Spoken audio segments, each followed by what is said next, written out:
여러분, 오늘은 그 종려주일입니다. 종려주일이란 예수님께서 십자가를 지시기 위해서 예루살렘 이제 성으로 들어오시는 그 날을 기념합니다. 이때 수많은 사람들이 예수님을 환호하죠. 호산나, 이렇게 오늘 불렀던 성가대 찬양처럼 호산나, 이렇게 찬송하리로다 주의 이름으로 오시느니요. 예수님을 환호하죠. 수많은 군중들이 환호합니다. 예수님이 오셔서 이스라엘을 로마의 압제하에서 구원해 주시기를 간절히 대망하는 겁니다. 그런데 우리 예수님께서 전혀 다른 길을 가십니다. 고난의 길을 가세요. 그리고 십자가에 죽으십니다. 이런 세상을 구원하는 모습과는 전혀 반대의 모습이죠. 마지막 주님이 가시는 그 모습이 너무 약하고 힘없고 끌려다니시고 채찍에 맞으시고 멸시와 모욕을 당하시고 그리고 십자가에 비참하게 죽으시고. 여러분, 그런데 여기에 우리 십자가에 그 역설이 있습니다. 우리 예수님의 십자가는 굉장히 역설적입니다. 이런 실패하는 것 같잖아요. 그런데 그렇지 않다. 실패하는 것이 아니고 승리하는 거다. 약한 것 같잖아요. 그러나 그렇지 않다. 그게 강한 거다. 그리고 모든 것이 끝나는 것 같잖아요. 그렇지 않다 이 말이죠. 하나님의 뜻을 다 성취하는 거다. 모든 걸 다 이루었다. 모든 걸 다 이루는 그 길이다. 오늘 말씀은 여러분, 우리 예수님의 그 왕의 대관식입니다. 대관식. 예수님께서 하나님 나라의 왕으로 등극하신다고 하죠. 취임하시는 거죠.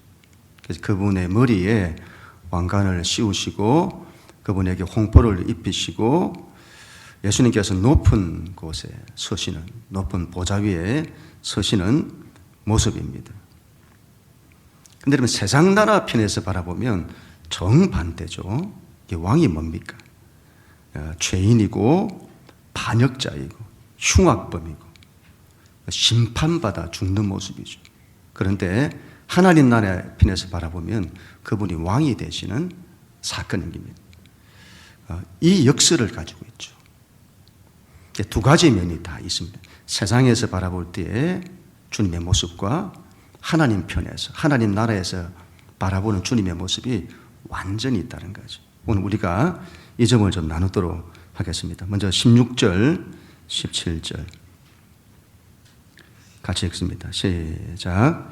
예수를 십자가에 못 박도록 그들에게 넘겨주니라. 그들이 예수를 맡음에 예수께서 자기의 십자가를 지시고.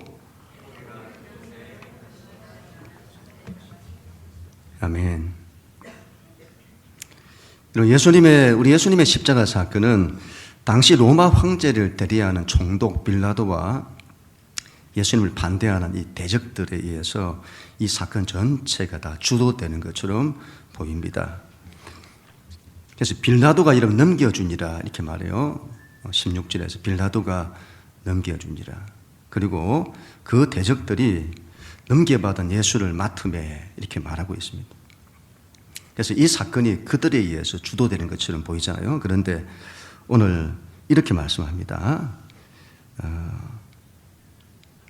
여러분 16절 말씀을 다시 한번 보시면 17절 말씀을 보시면 예수께서 자기의 십자가를 지시고 해골이라는 곳에 나가시니 그렇게 말씀합니다.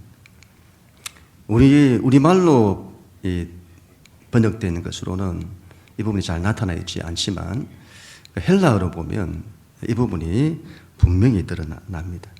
예수님이 자기 십자가를 지시고 했는데 지시다는 이 헬라어 동사는 바스타존 이렇게 되어 있는데 헬라어로 능동태입니다. 현재 능동 분사형이다. 능동형이라는 거죠. 그러니까 십자가를 지시고 그리고 해골이라는 곳에 나가시니 하는 이 부분이 십자가를 지시는 것이 강제된 것 같고 해골이라는 곳에 끌려가시는 모습이 강제된 것처럼 보입니다만은 이게 능동형이다 이 말이죠. 이건 예수님께서 스스로 하신 거다. 스스로 지셨다는 거죠. 이 일은 그 총독 빌라도와 그 대적들에 의해서 된 일이 아니다. 그렇게 보이지만 그런 일이 아니다. 이건 하나님이 뜻하시고 하나님이 그 일을 이루시고 또 그 일을 예수님께서 능동적으로 그 일을 하셨다. 그 말씀이죠. 여러분, 우리가 세상 나라의 입장에서 딱 바라보면 예수님은 반란자입니다. 흉악범이죠. 강도입니다. 그런 자만 십자가에 못 박는 거죠. 그래서 그 예수님은 세상의 관점에서 바라볼 때는 자기 죄값을 받는 겁니다. 강도, 흉악범의 반란죄의 그 죄를 받는 거죠. 그 죄값으로, 죄값으로 죽음이라는 심판을 받아서 십자가를 쥐시는 거죠. 총독 빌라도와 대적들이 그 십자가를 억지로 쥐어서 가게 하는 겁니다. 그러나 이게 하나님 나라의 관점에서 바라보면 예수님은 당신의 죄가 아닌 우리의 죄의 짐을 지고 가시는 거죠. 우리를 죄와 죽음으로부터 구원하시려고 그분이 우리의 죄값을 대신 짊어지시고 가시는 겁니다. 당신의 죄가 아니고 우리의 죄에 대한 값을 당신이 짊어지고 가시는 거죠. 그것도 능동적으로 기꺼이 짊어지시고 가는 것입니다. 제가 이게 참 말씀을 준비하면서 이걸 어떻게 설명을 해야 될까 참 고민을 많았는데요. 우리 이렇게 일을 하시면 될 것 같습니다. 어린 자녀가 심각한 병에 걸려 죽을 상황이 되었습니다. 그 아이의 병을 고칠 방법이 없는 거죠. 그런데 특별히 하나의 방법이 이제 나오게 되었는데 그건 그 아이의 이 병을 전이할 수 있는 그런 방법인 겁니다. 그 누군가에게 그 병이 전이되는. 근데 그 조건은 그 병이 전이되면 그 전이된 사람은 그 아이가 가졌던 병을 고스란히 병을 가지면서 죽게 되는 그런 조건이 있는 거죠. 누구도 여러분 그 일을 하려고 하지 않겠죠. 하려고 하지 않을 겁니다. 그런데 그 부모가 기꺼이 그 일을 감당하는 거죠. 제가 받겠습니다. 저 아이가 가지고 있는 모든 질병을 저에게 다 옮겨 주십시오. 그렇게 하는 거죠. 그래서 이게 겉으로 보면 죽음에 억지로 끌려가는 모습인데 실제는 그 아이에 대한 사랑으로 기꺼이 그 일을 감당하는 겁니다. 이렇게도 말할 수 있겠습니다. 어떤 아들이 큰 죄를 지었습니다. 죽을 죄를 지은 거예요. 사형 선고가 되었습니다. 이게 살아날 방법이 없는 거예요. 근데 왕이 딱 한 가지를 말하는 겁니다. 누군가가 이 사람을 대신해서 누군가가 그 생명을 희생한다면 그는 살아날 거다. 누구도 여러분 그 사람을 대신해서 자기 생명을 놓을 수는 없죠. 그런데 여러분 그 부모가 그 자식을 위해서 자기 생명을 내어놓습니다. 제 생명을 내어놓습니다. 그러니 저 아들을 살려주세요. 그리고는 사람들이 그 부모를 끌고 가는 거죠. 겉으로 볼 때는 강제로 끌려가는 모습인데 실제는 그 부모가 사랑하는 아들을 살리기 위해서 기꺼이 그 일을 자원해서 능동적으로 그 길을 가는 겁니다. 우리 예수님이 그 길을 가신다 이 말이죠. 우리를 살리기 위해서 그 길을 기꺼이 걸어가시는 거죠. 능동적으로, 적극적으로 걸어가시죠. 그리고는 우리를 살리시는 겁니다. 그래서 여러분 이 십자가의 예수, 우리 예수님의 십자가는 살리는 능력이 있습니다. 죽을 병, 죄죠. 그 문제를 해결하는 능력이 우리 예수님의 십자가에 있다. 그래서 우리가 그 예수님을 믿어야 합니다. 그 예수님을 믿으면 여러분 그 예수님의 십자가가 굉장한 능력을 발휘해서는 우리를 죽을 병에서 살린다 이 말이죠. 죽음에서 살리는 겁니다. 그래서 우리는 이 십자가 예수님을 잘 믿어야 합니다. 그러면 구원을 받습니다. 더 나아가서는 예수를 믿는 자는 우리 주님이 걸어가신 그 십자가의 길을 기꺼이 걸어가야 합니다. 예수님께서 자기 십자가를 지시고 가셨는데 우리 또한 우리에게 우리가 짊어져야 될 자기 십자가가 있습니다. 그 십자가의 길을 우리는 적극적으로 능동적으로 우리가 걸어야 합니다. 사람들을 사랑하고 그들을 살리기 위해서 그들을 위해 자신을 기꺼이 희생하는 거죠. 희생하는 것. 이걸 할 수 있다면 굉장한 겁니다. 이걸 할 수 있어야 되겠습니다. 이걸 할 수 있어야 된다. 이걸 할 수 있으면 살린다 이 말이에요. 살리는 능력이 십자가에 있는 거예요. 우리 자신을 희생하는 이게 살리는 능력이 있다. 우리는 그런 사람, 자기 십자가를 지는 사람이 되어야 합니다. 그래서는 나를 통해서 내 가정이 살아나고 나를 통해서 공동체가 살아가고 나를 통해서 나라와 민족이 살아나는 그런 우리가 되어야 합니다. 그런 사람 되십시다. 그런 모두가 다 될 수 있기를 간절히 축복합니다. 또한 여러분, 이 주님의 십자가는 죄의 문제뿐만이 아니고 사탄의 권세도 깨뜨립니다. 17절 우리 다시 한번 읽습니다. 17절 시작. 그들이 예수를 맡음에 예수께서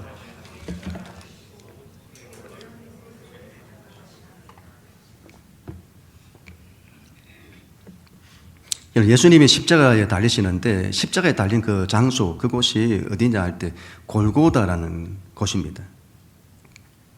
히브리어로는 골골릿이라 하고 아람어로 골갈타 이렇게 말합니다. 두 말이 비슷합니다. 비슷한데 우리말로는 골고다 이렇게 번역이 되었어요. 다 뜻이 해골이라는 뜻입니다. 해골. 그곳이 언덕인데 해골 모양으로 되어 있다. 그래서 골고다 이렇게 했다는 거죠. 예수님의 십자가가 어디에 세워졌냐 할 때 해골이라는 언덕 위에 세워진 거예요. 해골은 죽음을 상징하잖아요. 죽음을 상징하고 사탄, 원수, 마귀를 상징합니다. 그게 해골이죠. 여러분, 세상 나라에서 보면 원수, 마귀가 그곳에 예수님을 십자가에 못 박아 달아서 죽이는 거죠. 그리고 자기들이 승리한 것처럼 그렇게 보이는 거예요. 그러나 그렇지 않다. 오히려 전혀 반대다. 그들이 승리하는 게 아니고 예수님이 승리하신다. 그걸 보여주는 겁니다.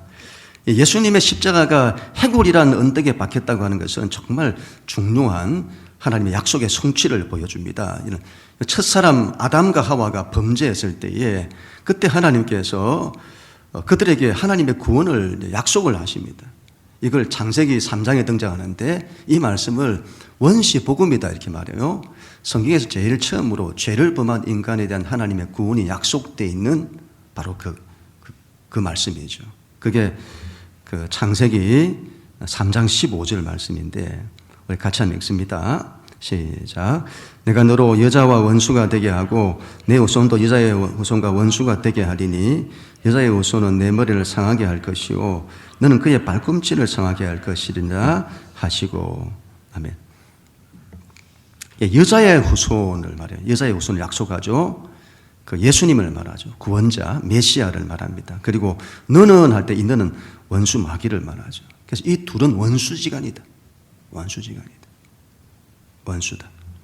그리고 여자의 후손이 너의 머리를 상하게 할 거다. 너는 그의 발꿈치를 상하게 할 거다. 이런 발꿈치를 상하게 했다는 이 말은 고난을 준다는 말이죠. 그러나 치명적이지 않다. 실제 원수 마귀는 예수님께 고통을 주죠. 고통을 줍니다. 그분의 손과 발에 못을 박습니다. 그분을 죽였습니다. 그러나 죽이지 못했습니다. 그분이 다시 살아나신 거지. 발꿈치를 상하게 한 것뿐인 겁니다. 반대로 원수 마귀는 이 여자의 후손이 구원자가 예수님께서 그 머리를 상하게 한다. 머리를 상하게 한다는 것은 치명적인 타격을 말하는 건데 예수님의 십자가가 해골이라는 언덕, 원수 마귀를 상징하는 원수 마귀의 머리 위에 박히는 거죠. 꽂히는 겁니다. 원수 마귀는 예수님의 손과 발에 못을 박았지만 예수님은 그 원수마귀의 머리 위에 십자가의 대못을 박습니다. 그리고 원수마귀의 권세를 깨뜨리고 그를 죽이시는 거예요. 이런 부분은 우리 신앙에서 굉장히 중요한 점을 말씀한다고 보는데, 우리가 예수를 믿는 신앙은 죄의 문제를 해결한다, 이것에서 끝나는 것이 아니다. 거기서 끝나는 것이 아닙니다. 죄와 함께 반드시 우리가 깨뜨리고 또 이겨야 하는 것이 있는데, 그것이 바로 원수마귀와 그의 권세 아래 있는 악한 것들입니다. 그들은 원수예요. 우리가 인생 마지막까지 싸워서 이기고 죽여야 될 원수들이다. 죄의 시작을 보세요. 죄가 어떻게 시작이 되었는지. 원수 마귀의 유혹으로부터 시작되는 거예요. 그들이 유혹해서는 우리가 죄를 짓게 만드는 거죠. 여러분, 그 원수 마귀와 그의 권세를 이기는 강력한 힘이 십자가에 있습니다. 다른 데 있지 않고 십자가에 있습니다. 십자가가 깨트리고 죽이는 거예요. 그 머리 위에 박는 겁니다. 그래서 우리는 예수님의 십자가가 얼마나 큰 능력인지를 알아야 됩니다. 우리의 죄라고 하는 이 문제를 막 해결해요. 그리고 원수 마귀의 악한 권세를 깨뜨린다. 이게 주님의 십자가의 능력입니다. 우리는 예수님의 십자가가 골고다 언덕에 세워진 것처럼 우리의 삶의 자리에 주님의 십자가가 세워져야 합니다. 승리의 십자가가 세워져야 한다. 이스라엘 민족이 여러분, 그 옛날부터 역사 속에서 대적들과 싸워 승리할 때마다 그때 승리를 상징하는 돌기둥을 막 세우는 거예요. 돌기둥을 세운다. 그와 같이 우리는 십자가의 기둥을 딱 세워야 돼요. 승리의 기둥. 주님 십자가 딱 붙들고 믿음으로 딱 일어서서 모든 걸 승리하여 가정들마다 승리의 십자가를 딱 세우는 그런 우리가 되어야 한다. 그래서 우리는 십자가 예수를 의지해야 합니다. 십자가 예수를 의지하고 십자가에 설리신 그분의 피, 그분의 보혈, 이게 얼마나 큰 하나님의 능력과 은혜인지를 우리가 이걸 의지하는 거지. 그리고 그분의 이름을 의지하고 그분이 보여주신 십자가의 길, 십자가의 삶을 살아내고, 이런 것들이 우리가 이와 같은 십자가를 붙들고 십자가에 대한 믿음을 가지고 십자가의 삶을 우리가 살아가고 이루어낼 때에, 여러분, 이게 죄의 권세도 이기게 되고 원수마귀 사탄의 권세도 다 이기는 그 능력이 십자가에서 나타난다 이 말이죠. 그래서 우리가 십자가의 사람이 되어야 합니다. 십자가의 사람이 되어야 된다. 십자가의 정신, 십자가의 삶, 그분의 인격, 그분의 삶, 이걸 닮아야 되는 거죠. 모든 걸 이기게 하는 그 힘이 여기 있는 겁니다.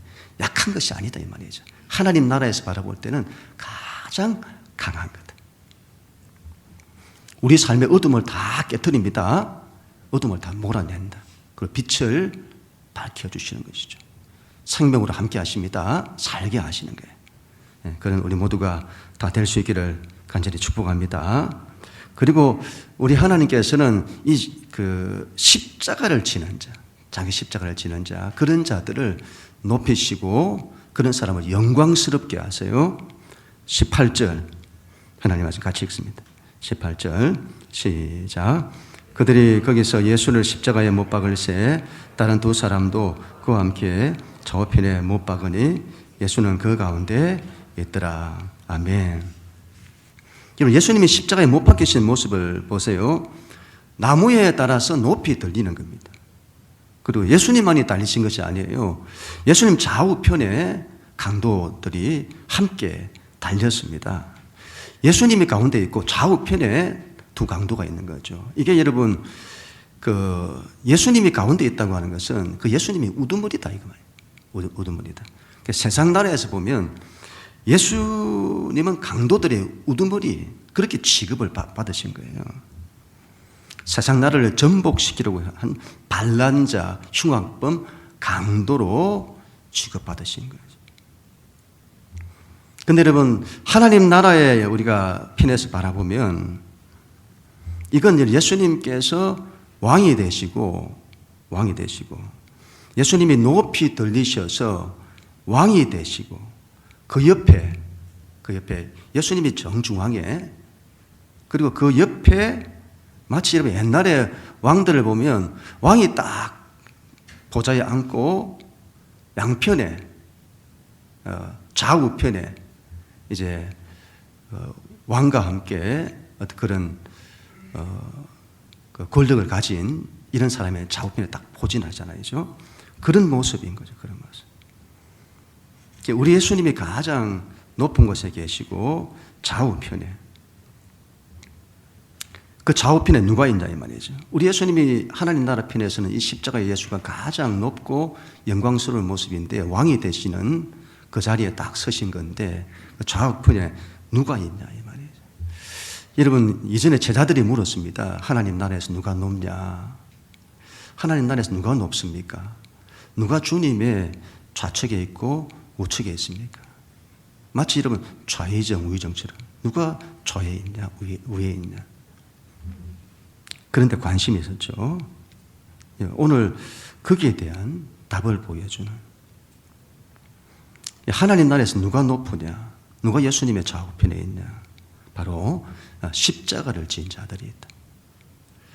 십자가를 지은 자들이 예수님의 좌우편에, 그들이 높다. 하나님이 그런 사람을 높이시는 거죠. 그런 사람을 높이시고 예수님 가장 가까이에 있게 하시는 자들은 누구냐? 십자가를 지는 자들이다. 그걸 우리 가운데 보여주는 겁니다. 십자가를 지신 우리 예수님께서 우리에게는 대빵이죠. 제일 높으신 분이시고, 십자가를 지는 우리가 그분 가까이, 그분 곁에 있다. 그래서 우리는 기억해야 합니다, 여러분. 십자가를 지는 자들이 높습니다. 그게 이 세상에서는 약하게 보이잖아요. 낮은 것처럼 보이죠. 세상에서는 가진 자가 다른 사람 위에서 군림해야 높죠.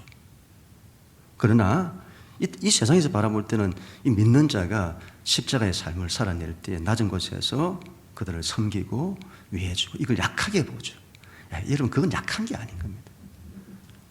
그걸 아무나 할 수 있는 게 아니에요. 그건 강한 거다. 그건 높은 거다. 하나님은 그런 자를 높이신다. 우리는 우리 스스로를 높이지 않잖아요. 하나님이 우리를 높여주시는 거예요. 누구를? 십자가의 사람을 높여주시고, 그런 사람을 주님 가까이에 두시는 겁니다. 영광스러운 거죠. 그러니까 십자가가 영광인 겁니다. 그래서 우리는 이 십자가의 길을 기꺼이 걸어가야 합니다. 그래야 되겠습니다. 자기 십자가를 지는 사람이 되십시다.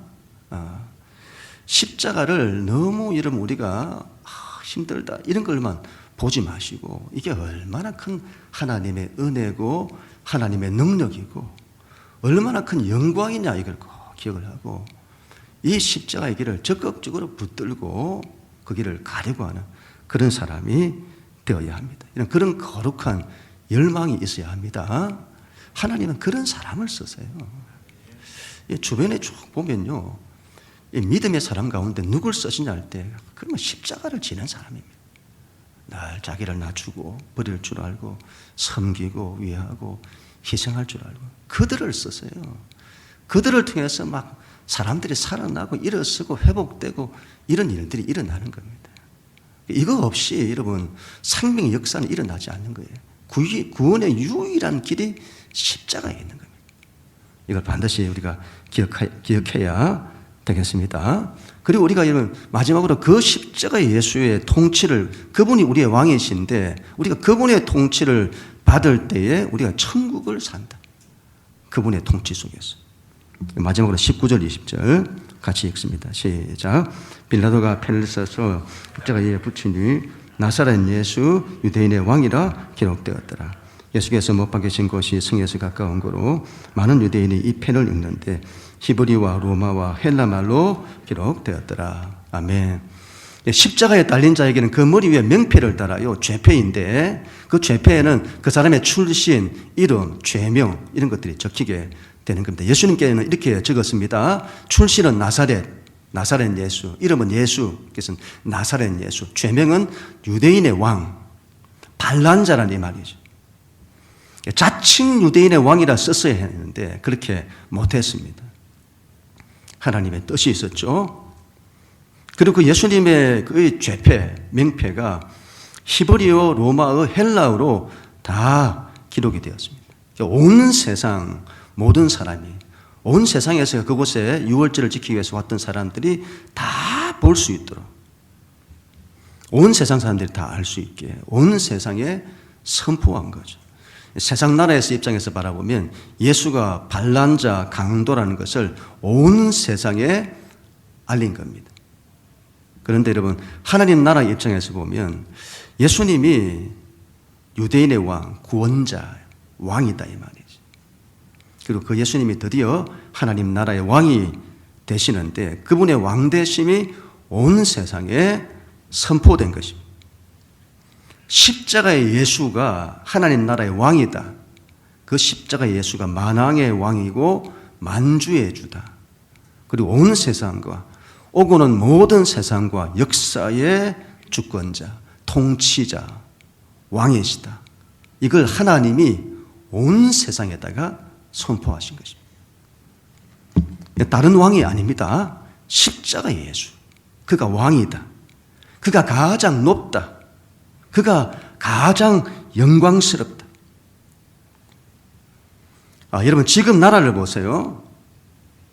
지금 누가 왕이 되느냐? 누가 대통령이 되느냐? 누가 왕이 되느냐? 그 싸움을 하잖아요. 여러분, 그게 그렇게 중요하다 이 말이에요. 이걸 중요하게 안 보는 사람은 뭔가가 없는 사람이에요. 이렇게 봐야 되고, 굉장히 중요한 겁니다. 누가 왕이 되느냐는 거예요. 누가 우리를 통치하느냐. 그게 그렇게 중요한 겁니다. 나라의 운명이 거기에 좌우되는 거예요. 우리의 운명도 마찬가지고. 그게 다 좌우된다. 그래서 믿는 우리에게는 우리를 누가 통치하냐 이 말이에요. 우리에게는 여러분 오로지 예수 그리스도만이 유일한 우리의 왕이시다. 그분만이 우리의 유일한 통치자시다. 우리는 여러분 그분의 통치를 받아야 합니다. 누구의 통치를 받느냐에 따라서 모든 게 결정된다. 그래서 우리가 누구의 통치를 받느냐에 따라서 천국을 살 수도 있고 지옥을 살 수도 있는 겁니다. 십자가의 예수, 그분의 통치를 받아야 한다. 그분이 내 삶을 다스리도록 해야 한다. 얼마나 좋은지, 이 세상에 그런 분이 어디 있는지. 우리는 십자가의 예수에게서 진정한 왕의 모습을 보게 되는 것입니다. 우리를 사랑하사 우리를 위해서 당신의 모든 걸 다 내어주시는, 희생하시는 우리 주님, 그분이 우리의 왕이시다. 그런 분이 왕이 되셔야 합니다. 그런 분이 우리의 왕이 되셔야 합니다. 원수 마귀가 우리를 다스리도록 자신을 내어줘서는 안 됩니다. 원수 마귀는 온통 속이는 자, 그리고 우리를 멸망으로 이끄는, 그는 우리를 멸망시키고 죽이는 일만 하는 거예요. 우리 인생을 무너뜨린다 이 말이에요. 그런 통치를 단호히 거부해야 합니다. 이런 이야기를 하면 우리 이걸 이해하지 못할 때가 있어요. 나는 아무런 통치를 안 받는다고 얘기하는 거죠. 여러분, 인간이 원수 마귀의 통치를 받는 겁니다. 그걸 알아야 하는 거예요. 이걸 모르면 평생 쏟고 사는 거예요. 나는 그런 통치를 안 받는데 모르고 하는 말이에요. 하나님을 떠나 있으면 반드시 원수 마귀의 통치를 받는 것입니다. 지금까지 우리가 그렇게 살아왔다면 이제는 그 통치를 단호히 거부하고 이제는 십자가의 예수, 그분의 통치를 받아야 합니다. 얼마나 좋은지요. 그분의 사랑의 통치를 받고, 그분의 은혜의 통치를 받고, 그분의 빛의 통치를 받고, 그분의 통치 속에 있으면 하나님 나라가 온다. 천국이 온다 이 말이에요. 우리 삶에 천국이 오는 거다. 죽고 난 이후에 천국만을 말하는 게 아니고 우리가 지금 이곳에서부터 천국의 삶을 살아갈 수 있게 되는 것이죠. 그분이 여러분 나의 왕이 되시면 모든 것이 다 살아납니다. 우리의 죄의 문제가 해결됩니다. 우리 인생의 모든 고통이 죄로부터 만들어지는데 거기서부터 우리가 자유하게 된다. 이건 자유가 오는 거예요. 그 자유 가운데서 은혜가 오고 기쁨이 오고 감사가 오고 찬양이 오고 안식이 오고 평안이 오고 얼마나 좋은지. 그리고 그분이 원수 마귀의 권세를 깨뜨리십니다. 이 권세를 다른 걸로 이길 수 없습니다. 십자가의 예수로만 이기는 거예요. 십자가로만 이긴다. 그리고 그분이 가신 십자가의 길을 우리도 적극적으로 능동적으로 걸어야 합니다. 다른 일을 사랑하고 다른 일을 살리기 위해서 기꺼이 자기 십자가를 지는 사람이 되어야 합니다. 다음 주일이 부활주일인데 예수님께서 죽음에서 살아나시잖아요. 여러분, 십자가의 예수, 십자가가 뭘 만들어내는지를 보여주는 거예요. 부활을 만들어낸다 이 말이에요. 여러분, 십자가 없는 부활은 없습니다. 십자가, 이게 반드시 부활을 만들어낸다. 모든 걸 살린다 이 말이죠. 여기에 대한 믿음이 있어야 되겠습니다. 우리가 이 믿음이 잘 없어요. 이 믿음을 가지고 예수를 잘 믿으면 다 사는 거예요.